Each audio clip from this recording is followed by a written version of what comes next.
inside the area of the kite where there were very many kite lines. And so once he was caught in one, there was no way out.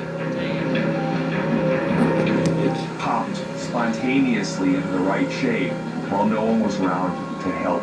He got tangled up in the cables and out he went. Oh! The kite sweeps Ken 30 meters into the air. Oh! The kite has a surface area the size of a football field. It exerts huge upward forces of thousands and thousands of pounds. It can pluck trees right out of the ground if you harness it properly.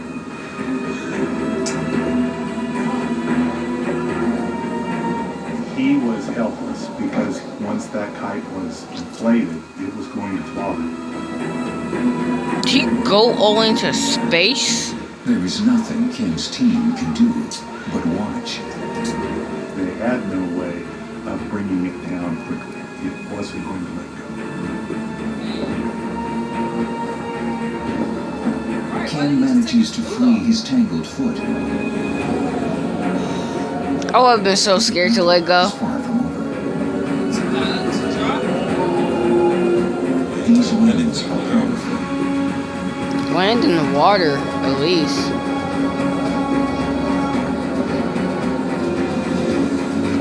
He just can't hang on.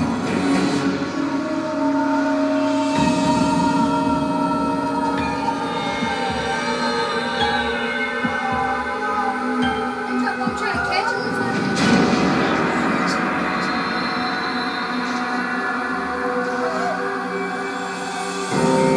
This was a very sobering moment that told all of us that large kites really, really are dangerous. The parafoil that Ken Dalian flew set a world record. But unfortunately, it also earned him his own curious and unusual death.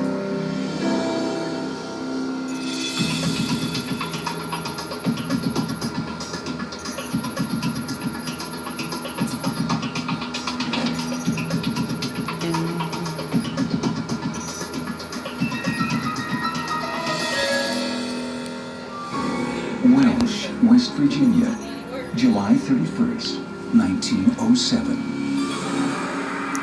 007. This is Red Topham. He and his friends are going camping.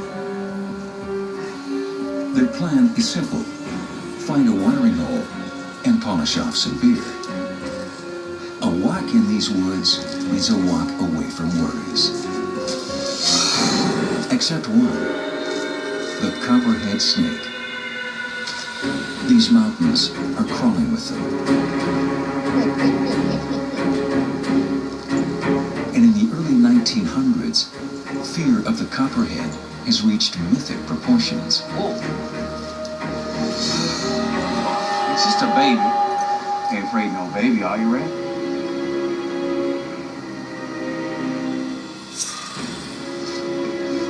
It's a fear understood by snake expert Whitfield Gibbons. A lot of venomous snakes don't bite right away, but copperheads do. More people are bitten by copperheads in the United States than by any other native species.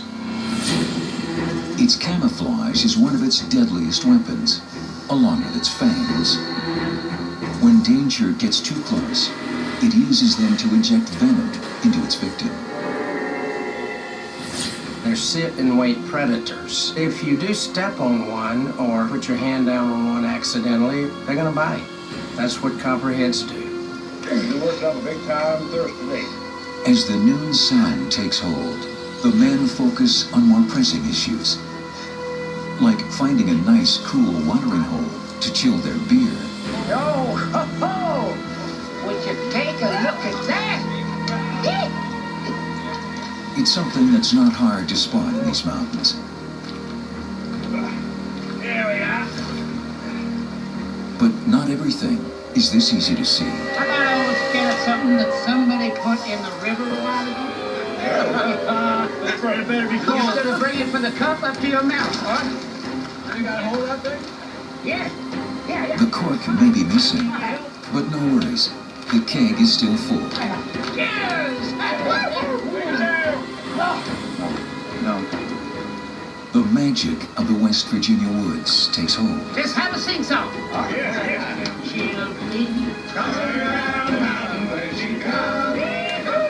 Along with the effects of the cold beer.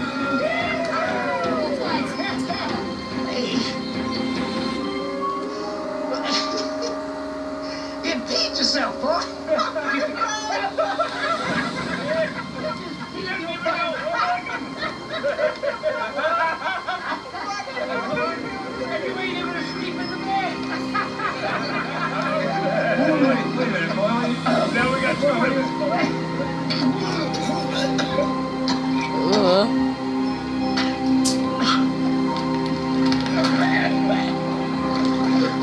Suddenly, the fun is over. These men are sick. All of them, except for Ralph Dunbar, the only hiker who didn't drink from the keg.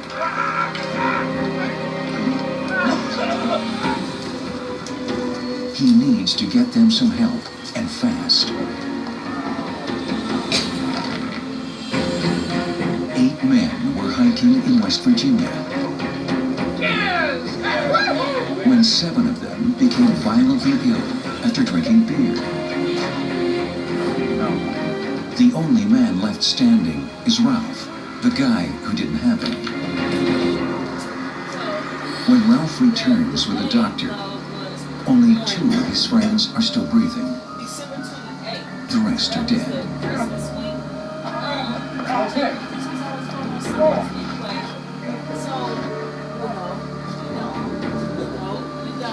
Ralph gets a hunch what's killed his friends. So you didn't go to 11:20 that night?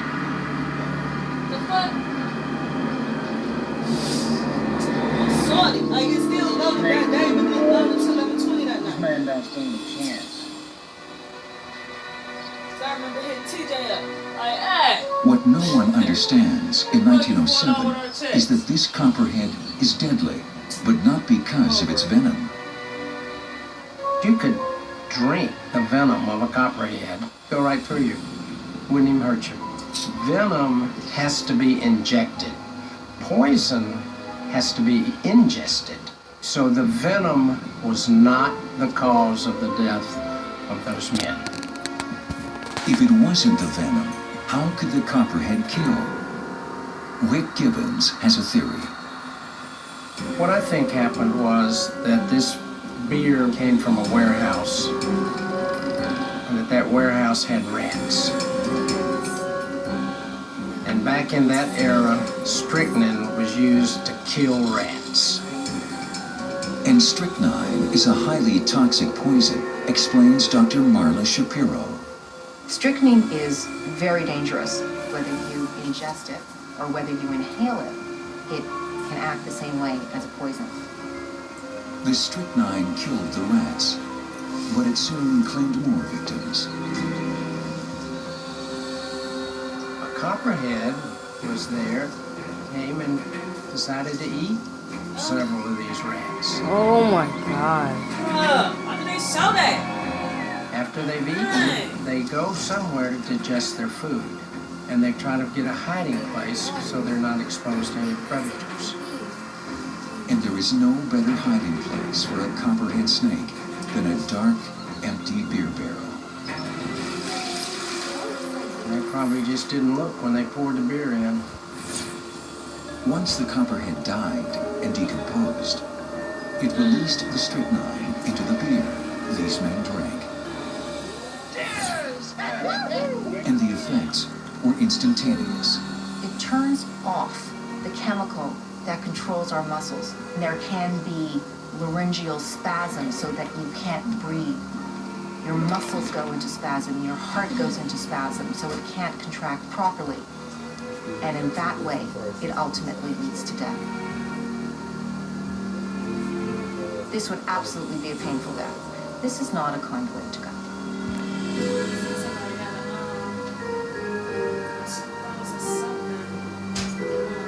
7 healthy men set out to enjoy a walk in the woods. But what none of them realized was their final stroll would be straight down the path to a curious and unusual death. Wow.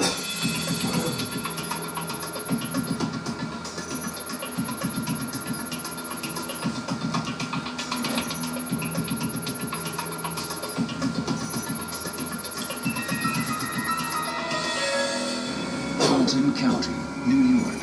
New York. July 9th, 1994. There's always some shit going on in New York. Jeff Bain How do you loves die to from golf golf? with his friends. He brings an intensity to every shot. And it usually pays off. Nice.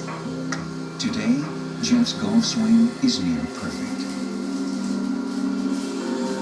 It's a sport that has a lot to do with the principles of physics, explains Lou Bloomfield. When you're golfing on grass and you hit the ball properly, two things are transferred from the golf club to the ball.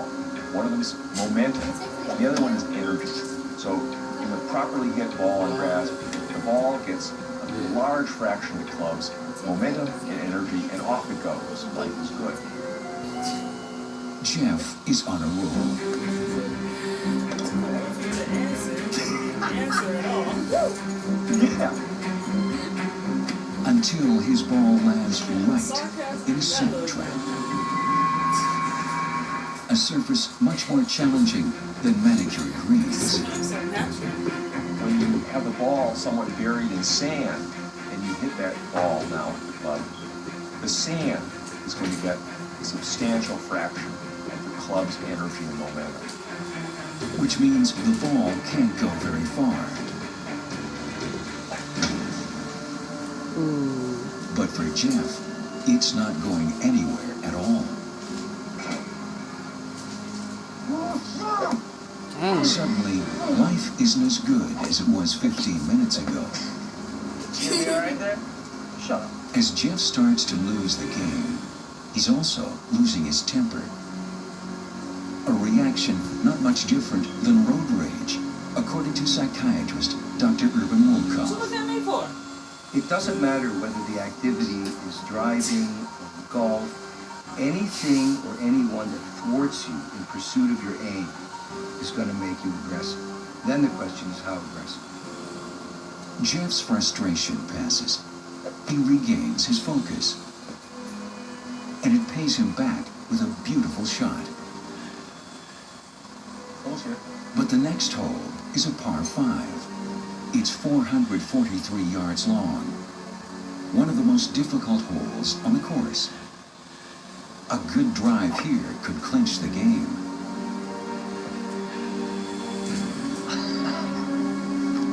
Read that.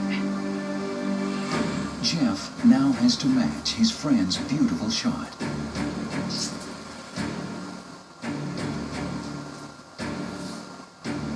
He gives it all he's got. But what he's got isn't good. In fact, it couldn't be worse. Jeff's golf rage reaches a whole new level. He needs to take it out on something. He would have been looking for something to hit that would break it dramatically. He's Maybe mad. it would make a noise, maybe he could break it. The important thing was to punish the evil, and that had to be displaced from him onto the bench, and here came the dramatic action. The force of Jeff's blow snaps the club in two. The average speed of the club before hitting the bench was 50 miles an hour. But if you concentrate that energy to a small portion of the club, now you've got enough energy to make that piece travel not 50 miles an hour, but maybe 100, maybe even 200 miles an hour. And that's enough to really cause damage.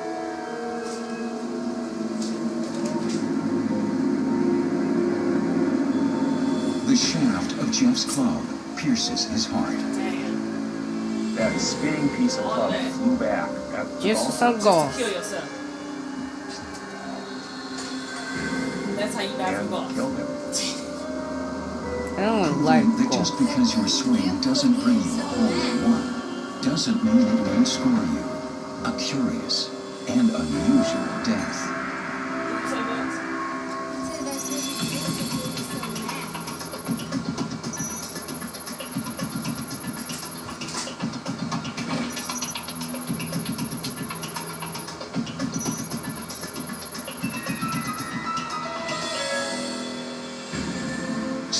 you're going to engage in outdoor activities, remember, flying a kite could sweep you off your feet. Communing with nature might leave you breathless. And even a gentleman's game can break your heart.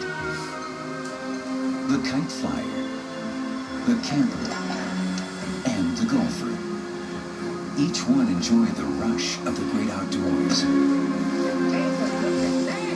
None of them expected the thrill they were seeking would end in a curious and unusual death. And that's the Make me think twice about having a roll, right?